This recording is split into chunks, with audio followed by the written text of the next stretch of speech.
Namaku Tommy, aku orang Jawa. Aku suka melukis pemandangan alam. Aku suka karya-karya Van Gogh, Monet ataupun Avandi. Akhir-akhir ini aku lagi malas melukis. Kadang aku butuh mood untuk melukis. Pernah suatu ketika di saat saya berkunjung ke sebuah pameran lukisan di sebuah kota. Saya kagum dengan judul penari balet karya seorang pelukis Rusia. Saya ingin memiliki karya pelukis itu, tapi saya tidak punya duit untuk membeli lukisan itu. Di galeri seni itu sangat ramai pengunjung, tapi setelah melihat pameran itu, aku langsung balik ke kampung. Saya balik dari kota ke desa naik kereta api. Dalam perjalanan saya duduk dekat jendela. Di perjalanan itu saya banyak melamun dan melihat-lihat pemandangan alam, hamparan sawah-sawah sepanjang perjalanan. Matahari bersinar sangat terik, sehingga cukup panas menembus jendela kereta api. Untung saja kereta api ini dilengkapi dengan AC, jadi udara terasa dingin membeku, walau matahari panas menembus jendela, dan mulai saya membuka ransel untuk mengambil makanan yang saya beli dari toko. Beberapa kue-kue juga minuman mineral. Kalau saya haus, saya mulai membuka plastik sandwich, dan saya mulai memakannya di kereta api. Jam menunjukkan pukul 9 pagi, dan kereta api melaju menuju ke kotaku dalam 2 jam perjalanan. Nikmatnya perjalanan pagi itu. Di dalam kereta api, aku masih makan beberapa kue-kue itu. Ada satu kue lagi yaitu risoles. Saya membeli 5 kue risoles, dan saya mulai memakannya lagi. Setelah sandwich saya habiskan, nikmatnya makanan ini sangat lezat. 5 kue itu pun habis saya makan, dan aku mulai minum air mineral. Beberapa tegukan yang membuat tenggorokanku tidak seret setelah makan kue itu. Selain melukis, hobiku adalah suka memotret pemandangan. Saya hanya menggunakan kamera handphone. Pemandangan-pemandangan itu pun saya foto. Karena saya suka sekali, beberapa hasil karyaku dari jepretan foto itu saya simpan di rumah Mbah di sebuah lemari. Dan saya menghasilkan karya-karya beberapa lukisan pemandangan alam kampungku. Aku memakai media cat minyak dan kertas kanvas. Bervariasi ukuran kanvas dan karya-karya lukisan berbeda dengan goresan warna-warna cerah dan khas, yang saya simpan juga di ruang belakang. Tak berapa lama saya tiba di stasiun, dan kemudian saya mengendarai sepeda motor menuju ke rumah Mbah di desa. Jarak dari stasiun ke rumah kira-kira 5 kilometer. Sekarang situasi dan kondisi jalannya lebih baik daripada waktu dulu. Aspal jalannya sekarang sangat mulus sehingga lebih cepat sampai di tujuan. Kalau dulu aspal jalannya banyak yang rusak dan bolong-bolong, sehingga membahayakan pengendara sepeda motor maupun mobil, bahkan sepeda maupun becak. Tapi sekarang becak pun sudah mulai jarang, ataupun taksi lain yang biasanya mengantarkan penumpang antar desa ke kota. Kadang-kadang orang desa mengantar sayur-sayur dari hasil bumi untuk dijual ke pasar, yang perlu becak ataupun taksi, dan anak-anak sekolah yang perlu pergi bersekolah, dan masyarakat yang perlu butuh akan taksi lain dan becak. Sejak becak mulai jarang dan taksi lain juga sudah tidak ada, banyak masyarakat yang mengalami kesulitan karena banyaknya kendaraan bermotor yang dimiliki oleh masyarakat desa. Jadi masyarakat desa tidak butuh becak dan taksi lain lagi, tapi beberapa masih membutuhkan karena tidak semua orang memiliki kendaraan bermotor. Setelah sampai di rumah Mbah, saya langsung memasukkan sepeda motor ke garasi. Garasi itu dibangun setelah saudaraku membeli mobil, tapi hari itu mobil saudara itu tidak sedang berada di rumah Mbah, jadi saya leluasa memarkir sepeda motorku di garasi.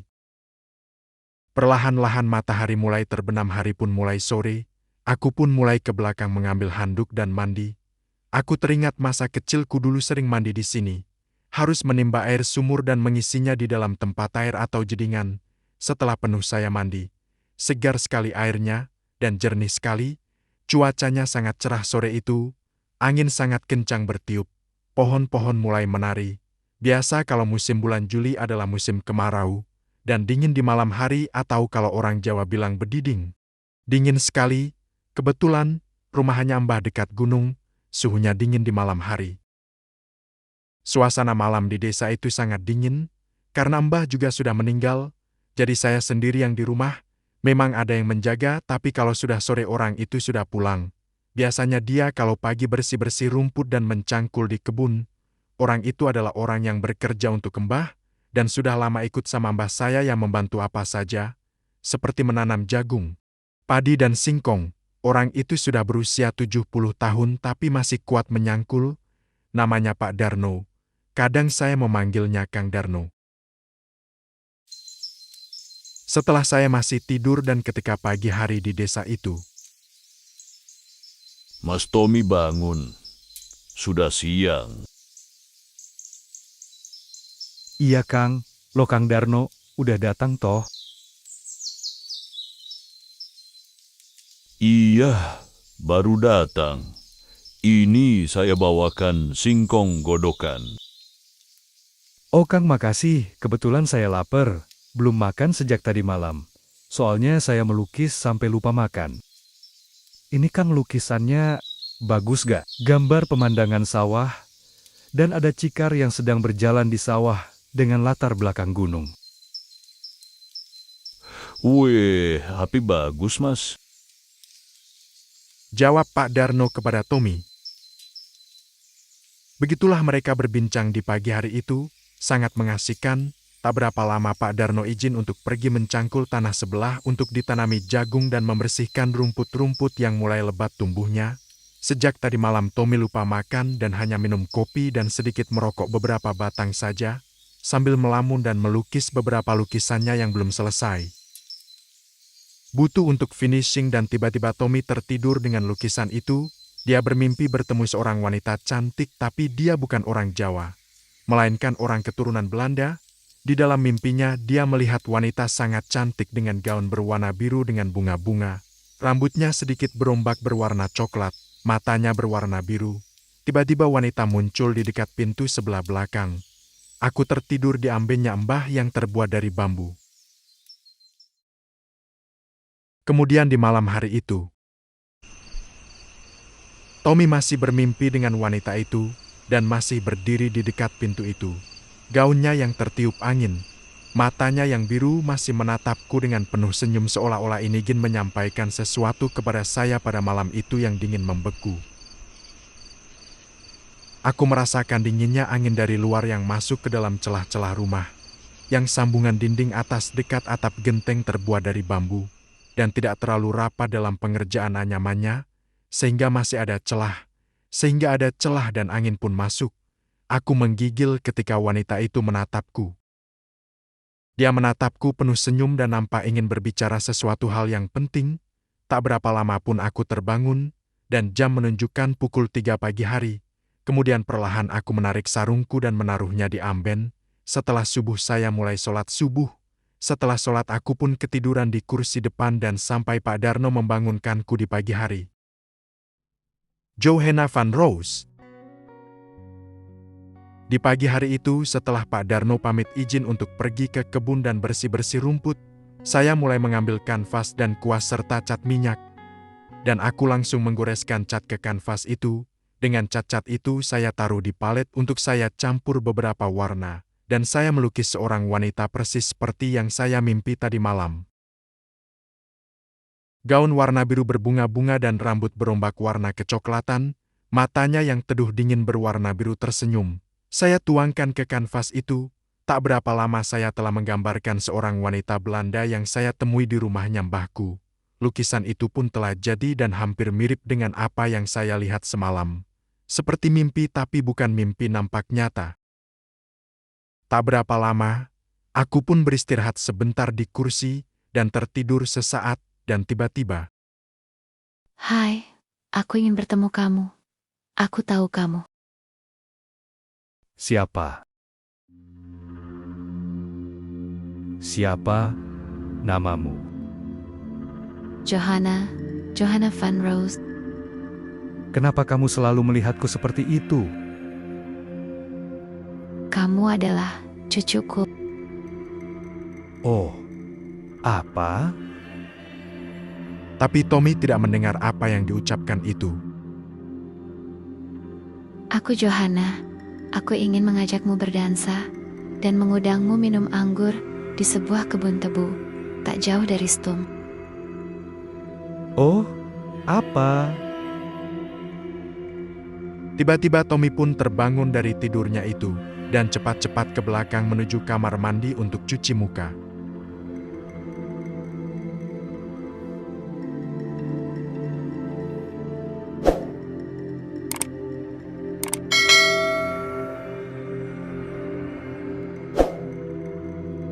Mimpi apa ya? Yah, wanita Belanda itu lagi. Apa maunya wanita Belanda itu menemui saya? Apa sih keinginannya? Atau gara-gara saya melukis wanita itu di kanvas, jadi tertarik untuk datang lagi? Kemudian lukisan kanvas itu disandarkan di dinding yang ditaruh di meja, kemudian membereskan palet dan kuas serta cat-cat yang tergeletak di meja. Saya pun kemudian menuju ke ruang depan ruang tamu. Ada meja marmer dan kursi-kursi kuno zaman dulu. Aku pun duduk di kursi itu dan minum kopi yang telah saya buat, dan menghisap rokok beberapa batang saja sambil memikirkan yang sedang terjadi. Banyak lukisan-lukisan yang saya suka, dan beberapa karya pelukis dari Prancis dan Rusia. Banyak menginspirasi saya dan hal-hal baru serta ide-ide baru, serta teknik dan seni. Di dalam melukis, kita bebas mau melukis apa, main warna apa atau bahan-bahan yang harus kita pakai dalam berkarya seni. Di dekat kebun itu sambil aku memikirkan tentang mimpi semalam dan mimpi ketika ketiduran di saat melukis. Melihat Pak Darno mencangkul di kebun dan kemudian membakar sampah rumput-rumput yang dibersihkan tadi pagi. Asap sampah rumput itu mengepul di udara menyebar ke seluruh arah kemana-mana karena tiupan angin. Aku pun tak berapa lama masuk ke dalam rumah dan kebun tebu dekat Stum bertemu dengan Johanna van Roos.